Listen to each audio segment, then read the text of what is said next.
Hello everyone, welcome back to my YouTube channel Vishakha vlog. और कैसे आप सब? आई होप आप सब अच्छे होंगे और आप सभी को राधे राधे। तो काफ़ी टाइम बाद मैंने व्लॉग शूट किया है और अपलोड कर रही हूँ। जैसे कि आपको पता है कि मेरे पापा जी की तबीयत ठीक नहीं थी, तो इससे ज़्यादा व्लॉग वगैरह मैं नहीं बना पा रही थी। तो मैं ऊपर आ गई थी थोड़ा सा कपड़ा फोल्ड करने, क्योंकि मैंने कपड़े धोए थे। तो मैंने ना, जैसे कि संडे को सैटरडे की व्लॉग है, संडे को वट सावित्री पूजा थी है हमारी, तो उसके लिए मुझे मेहंदी लगानी थी। तो मैंने सोचा जल्दी फटाफट काम ख़त्म कर लूँ, फिर मेहंदी लगाऊंगी।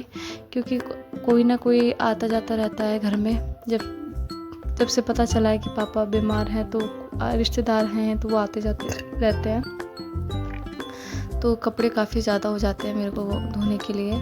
तो कपड़े मैं रात में, क्योंकि मैं ना शाम के टाइम धुलती हूँ, क्योंकि बालकनी में बहुत ज़्यादा धूप आ जाती है। तो मैं सोचती हूँ कि थोड़ा सा दोपहर के बाद ही धुलूँ कपड़े, फिर वॉश करके फिर सुखाए, फिर फोल्ड करने रखे हैं। तो कपड़े ना मुझे एक जगह नहीं रखने होते हैं, मुझे 3-4 जगह कपड़े फोल्ड करके रखने हैं। जैसे मेरे ऊपर होते हैं, वीर के नीचे होते हैं, और उनके तीनों भाइयों के कपड़े दूसरे रूम में होते हैं। तो सबके कपड़े उनके अकॉर्डिंग रखने होते हैं फोल्ड कर करके।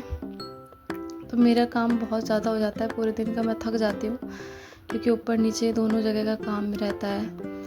इसी तरीके से काम करती हूँ, बट ये सोचती हूँ कि मैं जल्दी फ्री हो जाऊँ, क्योंकि ना मुझे ना मेहंदी भी लगानी है और भी प्रिपरेशन करनी है वट सावित्री पूजा की। और अभी मेरा कुछ डिसाइड नहीं है क्या पहनना है क्या नहीं। तो इसी तरीके से फटाफट कपड़े फोल्ड होते जा रहे हैं, और दिमाग में भी सोचती जा रही हूँ कि क्या करना है क्या नहीं। क्योंकि मेरे पास फ़ोन आया था कि कोई आने वाला है, मतलब है कोई इधर के रिश्तेदार हैं हमारे साइड के। तो वो लोग आ गए थे, तो मैंने उनको चाय नाश्ता कराया। तो कोइंसिडेंस की बात ये हुई कि जो आए थे उनको मेहंदी लगानी आती थी। तो मैं ऐसी बात कर रही थी कि मुझे मेहंदी लगवानी है और कोई है नहीं मिल रहा मुझे, क्योंकि मैं मेहंदी लगा लेती हूँ खुद से, बट फिर भी एक हाथ पे मेरा रह जाता है, क्योंकि मैं लेफ़्ट हैंड से मेहंदी लगाती हूँ। तो मेरा राइट हैंड मेहंदी का हो जाता है, बट दूसरा हैंड नहीं होता है। तो उन्होंने कहा कि मैं लगा लेती हूँ, तो मैं लगाती हूँ मेहंदी आपकी। तो उन्होंने मेरी मेहंदी लगाई, मुझे बड़ी खुशी हुई। और ये हमारे रिश्तेदार लगते हैं। तो फिर वीर उनके बच्चों के साथ बहुत मस्ती कर रहा था, एंजॉय कर रहा था, और अच्छी मेहंदी लगाई उन्होंने मेरी।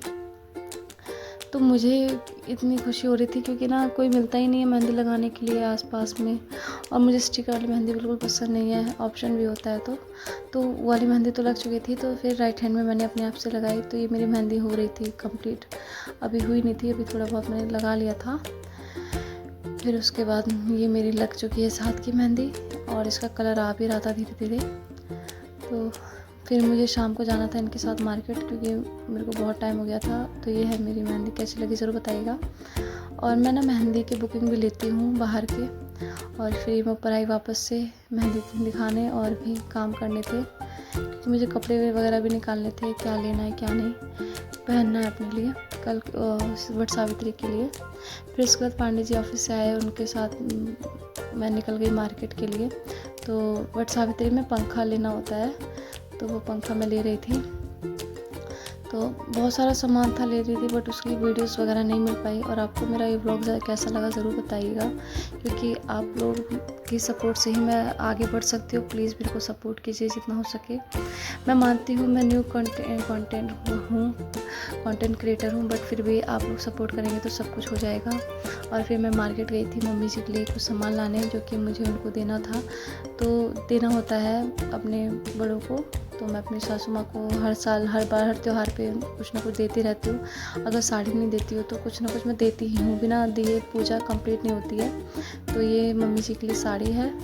तो साड़ी तो ज़्यादा मतलब हैवी नहीं थी, बट ये था कि मम्मी जी उसको डेली वेयर के लिए पहन सकती हैं, साड़ी थी। फिर उनके लिए मैं कंगन लाई थी, बिंदी, जो भी श्रृंगार का सामान देते हैं वो लाई। तो उनको अच्छा भी लगा कंगन वगैरह। मैं, क्योंकि ना वो सोचती हैं कि शायद, मुझे लगा वो पसंद उनको आएगा कि नहीं, फिर भी उनको अच्छा लगा। और इसी तरीके से मेरा व्लॉग ना इस दिन का व्लॉग का द एंड हो गया था। और इसके एक दिन पहले हमारे घर में आए थे मेरे देवर देवरानी लगते हैं, इनके चाचा के बेटा बहू, तो वो लोग यहीं पास में रहते हैं। तो वो लोग आए थे पापा जी से मिलने, क्योंकि पापा जी की तबीयत ख़राब थी तो उनको पता चला। तो ये है देवरानी और ये देवर। वैसे तो ये लोग बस जो देवर है ये पांडे जी से 2 महीने छोटे हैं, और इनकी शादी को हो गया है आई थिंक 12 साल, और मेरी शादी को 5 साल। तो मैं रिश्ते में बड़ी हूँ, फिर भी थोड़ा सा मुझे अजीब लगता है, तो मैं उनको नाम नहीं लेती हूँ इनकी वाइफ का, मतलब इन देवरानी का, मैं दीदी ही बुलाती हूँ।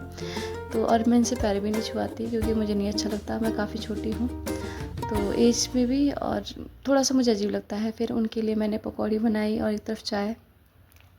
तो ये लोग रात में आ गए थे, तो मैंने इसी तरीके से बनाया, सबको खिलाया, और काफ़ी अच्छी बॉन्डिंग है। इनसे मेरी ज़्यादा बात नहीं होती, फिर भी ये काफ़ी बहुत खुश मिजाज है। और इनके हस्बैंड हैं, ये लोग मेरे हस्बैंड और इनके ये देवर जी, ये दोनों बचपन के ही दोस्त हैं, मतलब दोस्त भी मान सकते हो, भाई भाई तो खैर है ही, दोस्त ज़्यादा थे, एक दूसरे से सारी बात शेयर करते थे। तो इन लोगों की बॉन्डिंग बहुत ज़्यादा ही क्लोजली वाली है।